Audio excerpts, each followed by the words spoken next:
Welcome to Alabama Justice Lawyering Up. My name is Richard Jaffe, the senior partner in the Birmingham, Alabama law firm of Jaffe, Hanle, Whisonant, and Knight.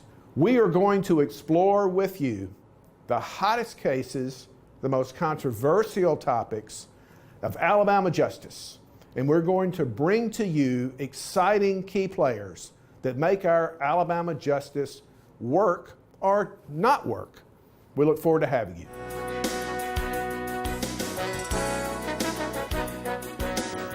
Welcome back to Alabama Justice. My name is Michael Hanle. I'm a partner in the law firm of Jaffe, Hanle, Whisonant, and Knight.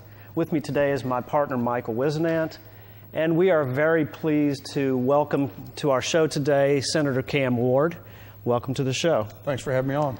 To start with, I'd like a little background. Tell us where you're from, how you got into politics, and what you do during the part of the season when you're not a legislator. It's becoming a smaller and smaller part of the season.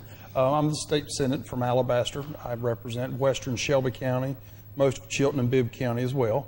Okay. I actually just do primarily contract law now. Okay. Previously, in a previous life, when I got out of law school at Cumberland School of Law, I practiced a little bit of criminal law. I was a deputy attorney general for the state, and then later went on and worked for Congressman Backus for 3.5 years before coming back, practice law, and actually getting elected to the legislature first in 2002.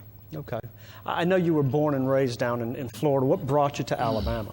Most of my family roots are from Alabama. Okay. I was primarily from the Wiregrass, and I went to Troy University undergraduate. So that's kind of how I migrated up this way.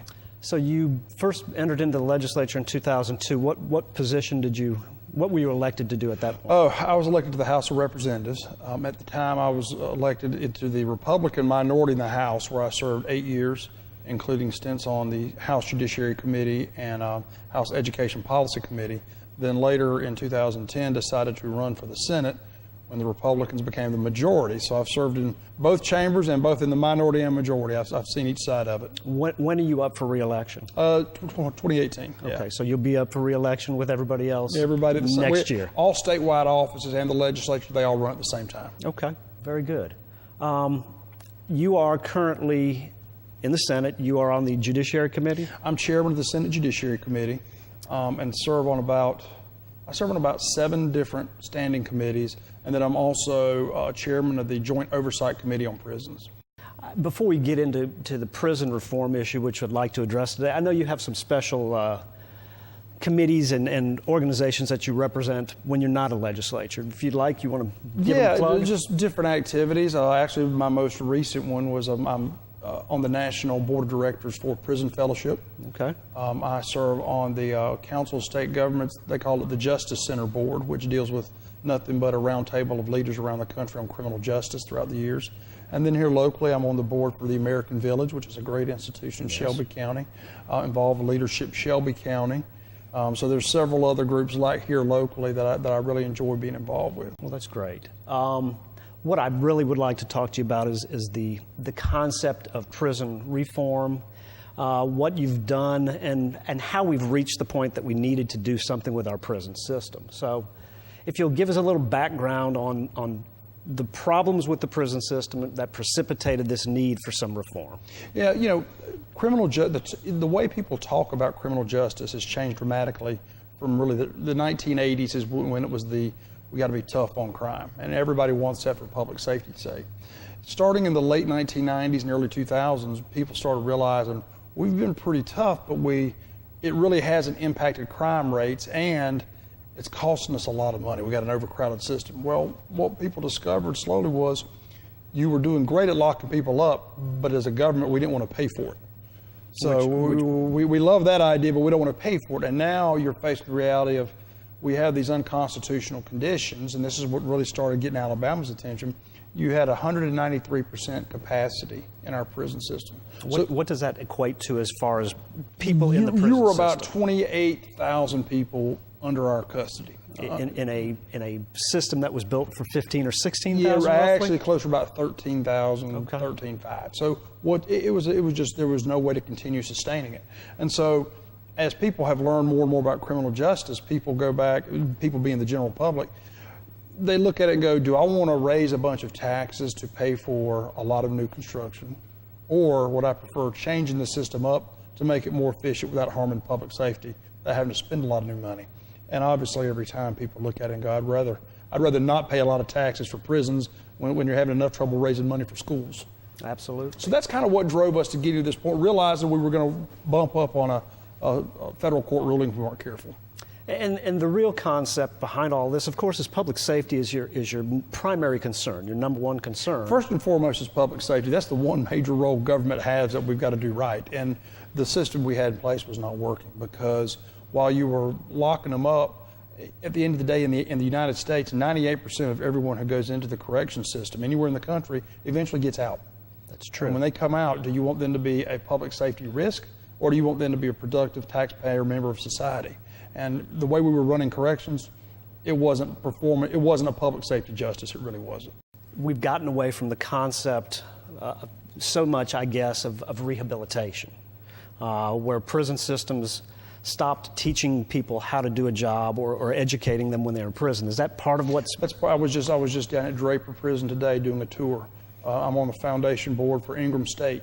Okay. Ingram State Technical College, which does nothing but provide education inside the Department of Corrections. What we really like to do is provide some type of learning experience for the folks that are in the prison system, so when they come out, they have the ability to become productive members. There's a notion that you have to get past on the politics, that is, somehow, some way you're being soft on crime if you talk about rehabilitation. But the old, antiquated way of saying, if I put someone in a dark room behind a fence for X number of years, then when they come out, they're going to be totally different, and they're going to be so much better than when they went in, is ludicrous. It doesn't work. Psychologists will tell you it works. Corrections officers and public safety officials will tell you it doesn't work. If you, however, make sure that person gets the drug treatment, the mental health treatment, or gets a job, there's a huge, huge chance they're not going to recidivate and come back into the system.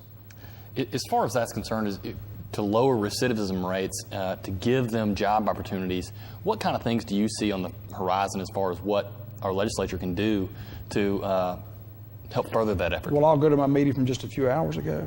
Ingram State, for example, statistics show that everyone who goes into that program and gets their plumber's degree, bricklaying, welding, electrician degree, 4 out of 10 of those who get those degrees never come back into the system. And that's a huge statistic. I mean, you're seeing a huge percentage of people, if they get that GED or they get that certificate, they don't come back around and commit a crime again. They have a job, they can provide for their family. The legislature needs to support programs like that more, first and foremost. Second, you've got to figure out how to establish more mental health courts, veterans courts, and drug courts around the state.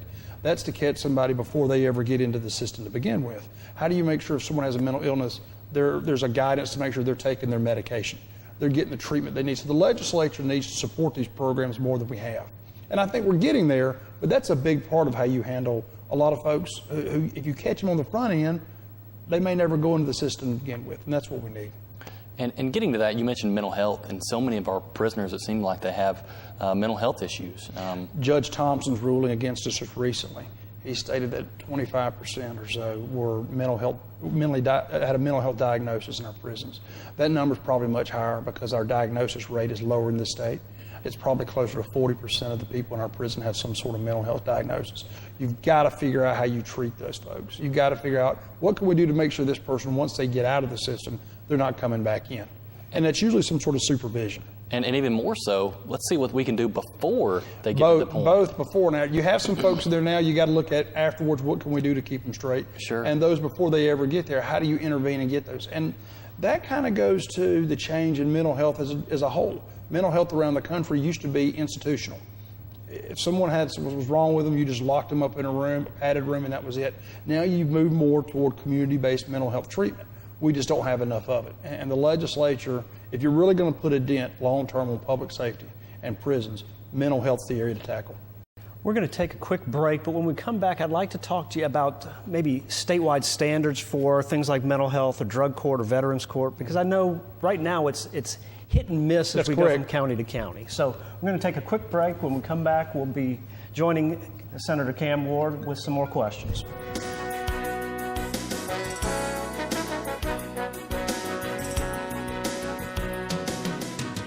I'm Richard Jaffe, senior partner in the law firm of Jaffe, Hanle, Whisonant, and Knight. And with me is Mike Hanle, who has handled many federal cases, among other cases. Mike, what would you do if you received a call, like you do often, from someone who believes they're a subject or a target of a federal criminal investigation? Well, the most important thing to do is to immediately reach out to the U.S. Attorney's Office to find out who is the principal U.S. attorney that's handling that case, and you can begin to have a dialogue with that person. And why is it important to do that? Well, it allows us to participate in the shaping of the case, how that case will ultimately maybe be charged or not charged at all. And what are federal sentencing guidelines? Well, the federal sentencing guidelines are a complex series of calculations that begin with an offense level for each criminal charge, and it includes the calculation of your criminal history, which is your prior criminal conduct.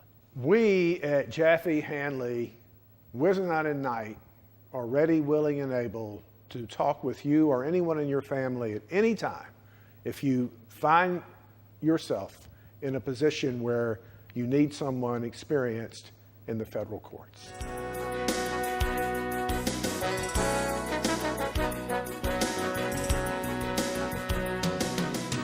Welcome back to Alabama Justice. We are joined today by Senator Cam Ward, and before we went to the break, was getting ready to ask you about some type of standards for drug courts or mental health courts or veterans courts across the state. I know here in Jefferson County we have all three of those court systems. We have a drug court, we have a mental health court, and we have a veterans court, but that's not so with every county around the state. So how can we better that? Yeah, there's a disparity depending on the resources of the areas. I mean, you have more drug courts. Drug courts exist in most circuits now. I'd say about 75% of your circuits, 70% have some sort of drug court. Mental health courts, much less, and veterans courts, even much less than that.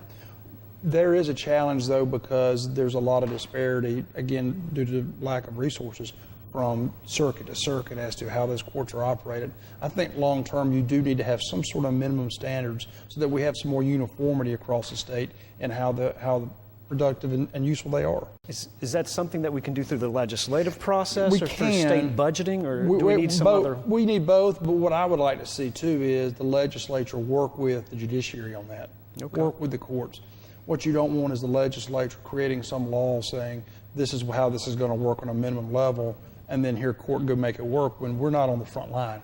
The attorneys like yourself, the judges who are there operating those systems need to have a say in whatever those minimum standards are. And it's going to take money. You're going to have resources, but let's make sure we do it right. Let's don't pass a law and then say, now you don't know anything about it, but read it and go figure it out.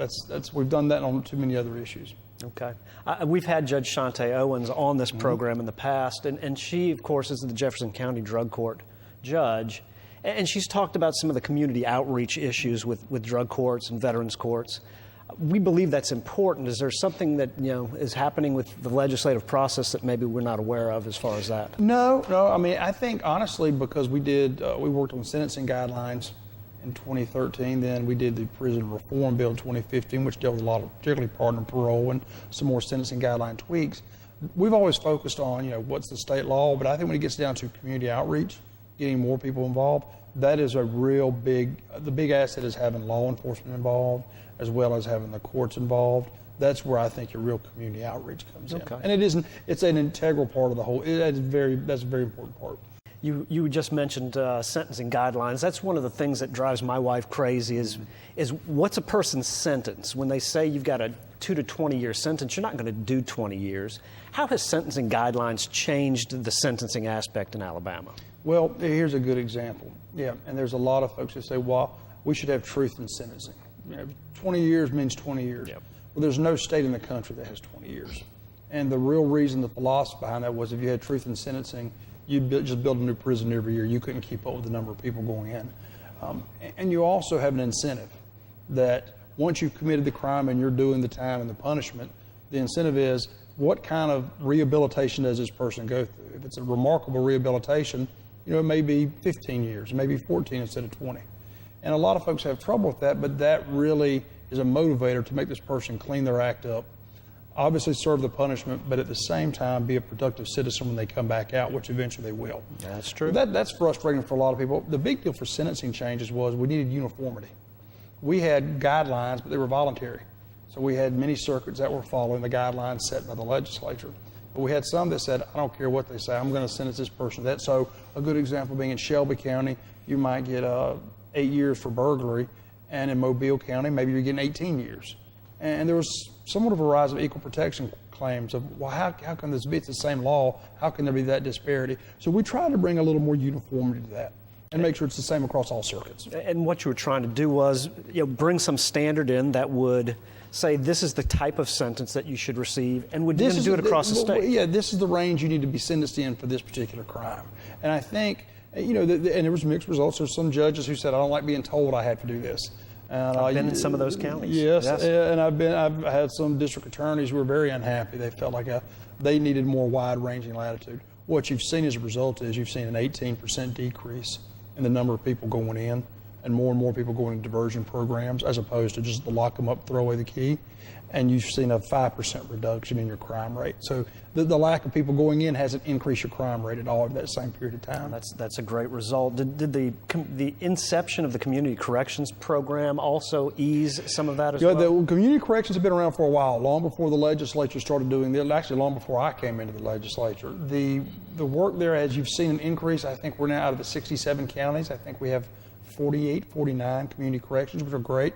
That's another area we're going to start establishing some minimum standards. It was something that was in the code, in the statutes, but it just wasn't very widely used. It is being more and more widely used, but you need some flexibility, because the needs of a community corrections program in, say, Walker County is very different from the needs of a community corrections program in Jefferson County.